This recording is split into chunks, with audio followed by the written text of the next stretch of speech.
قطر کے ساتھ ہر سال ہمیں $300 ملین کی بچت ہوگی. جنریٹ کرنا ہے کہ اپنی دولت بڑھائیں تاکہ ہمارے پاس قرضے واپس کرنے کے لیے قوت ہو. اور مجھے آج یہ بڑا ایک جمعہ بھی ہے، ایک بڑا خوشائند دن ہے، کیونکہ آج ہم نے ابھی صبح ایک کانٹریکٹ سائن کیا قطر کے ساتھ، جس میں جو ہمارا پرانا کانٹریکٹ تھا اس میں اور اس میں اب ہر سال ہمیں $300 ملین کی بچت ہوگی. اور انشاءاللہ جو 10 سال اگلے 10 سال میں $3 ارب کی پاکستان کو بچت ہوگی. تو مجھے اس کی بڑی خوشی ہے، اور اس 1 سال سے ہم لگے ہوئے تھے اس کے اوپر نیگوشیٹ کرنے کے لیے.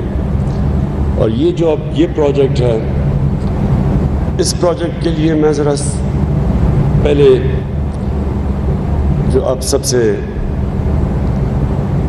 جو میں اپنے خیال آپ کے سامنے رکھنا چاہتا ہوں وہ یہ کہ دیکھیں، جب ملک پہ مشکل وقت آتا ہے تو مشکل وقت سے نکلنے کے لیے ایک ملک کو آؤٹ آف دا باکس سوچنا پڑتا ہے. آؤٹ آف دا باکس مطلب کہ وہ سوچ لے کے آئیں جو کہ وہی پرانی گھسی پٹی سوچ ہے، ہٹ کے وہ کچھ. اب ہمارا مسئلہ کیا ہے؟ ذرا میں اپنی، یا میری وزیر بھی سارے بیٹھے ہوئے ہیں، میری ہمارے ممبرز آف پارلیمنٹ بھی بیٹھے ہوئے ہیں، میں ذرا آپ کو سمجھانا چاہتا ہوں کہ اس وقت پاکستان کیا فیس کر رہا ہے. ہمارے پاس 2 بڑے پرابلمز ہیں، اور وہ لوگ کہتے ہیں جی پرانی باتیں نہ کرو، لیکن یہ ہمارے جو 10 سال جو ڈیکیڈ آف ڈارکنس جسے ہم کہتے ہیں، 10 اندھیرے سال، ان میں جو قرضے چڑھے ہوئے ہیں اور جس طرح کی اکانومی کی مس مینجمنٹ ہوئی، اسے ہوا کیا ہے؟ 2 چیزیں. ایک ہمارا بہت بڑا فسکل ڈیفیسٹ، اور فسکل ڈیفیسٹ کی وجہ سے قرضے، اور دوسری طرف ہمارا کرنٹ اکاؤنٹ ڈیفیسٹ. مطلب یہ کہ ہمارے پاس جو ہماری امپورٹس اور ایکسپورٹس کے اندر اتنا بڑا خسارہ ہو گیا تھا کہ اس کے لیے باہر سے قرضے بھی لینے پڑے، فورن لونز، اور ہمارا جو فورن ایکسچینج ریزروز وہ بھی گر گئے. ان کے گرنے سے ہمارے روپے کے اوپر پریشر پڑا، اور روپے نے گرنا تھا. یعنی جب ڈالر کی کمی ہوگی تو ڈالر کی قیمت اوپر چلی جائے گی، روپیہ نیچے آ جائے گا. تو جب روپیہ نیچے آیا تو مہنگائی ہو گئی. تو یہ ہمیں وراثت میں ملے تھے. اب ان 2 مسئلوں سے ہم نے نکلنا کیسے ہے؟ سب سے پہلے اپنی آمدنی بڑھانی ہے. خرچے کم کر رہے ہیں، ہم نے کیے ہیں، لیکن جب تک آمدنی نہیں بڑھے گی ہم نہ اپنے خرچے میٹ کر سکتے ہیں، اور جو قرضوں کی قسطیں دینی ہیں نہ ہم وہ قرضوں کی قسطیں دے سکتے ہیں، کیونکہ ہر سال قرضوں کی قسطیں بڑھتی جا رہی ہیں. تو لہٰذا پاکستان کے اندر ویلتھ کریشن جنریٹ کرنا ہے کہ اپنی دولت بڑھائیں تاکہ ہمارے پاس قرضے واپس کرنے کے لیے قوت ہو. تو اس پروجیکٹ کو اس نظر سے آپ نے دیکھنا ہے.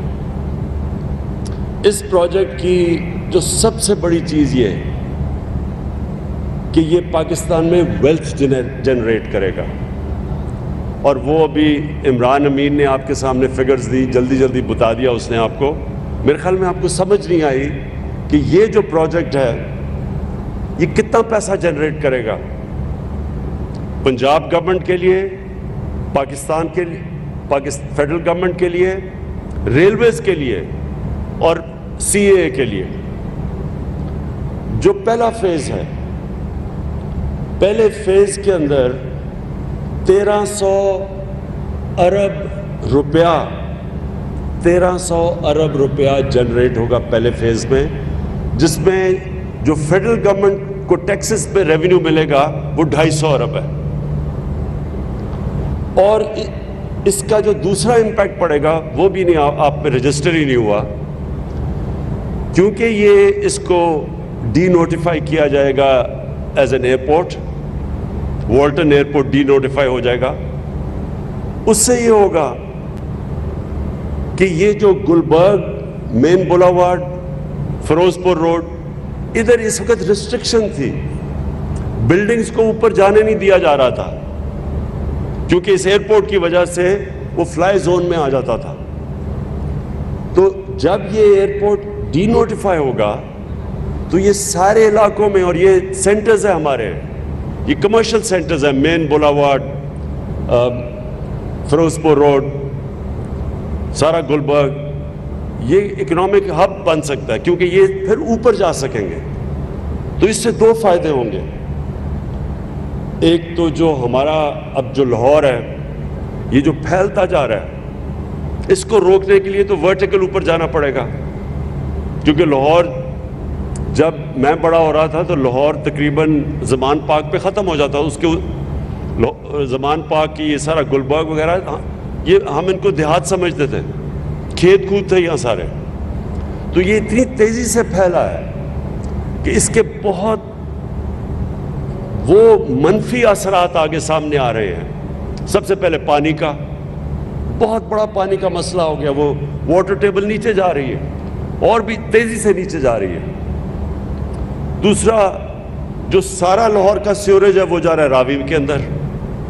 جب راوی کا سیوریج کا مطلب کہ وہ سارا نیچے سندھ تک، اس سارے شہر کا سارا سیوریج نیچے جا رہا ہے، جو کہ پانی کو بھی خراب کرتا ہے. کئی لوگ تو دریا کا پانی پیتے ہیں نیچے.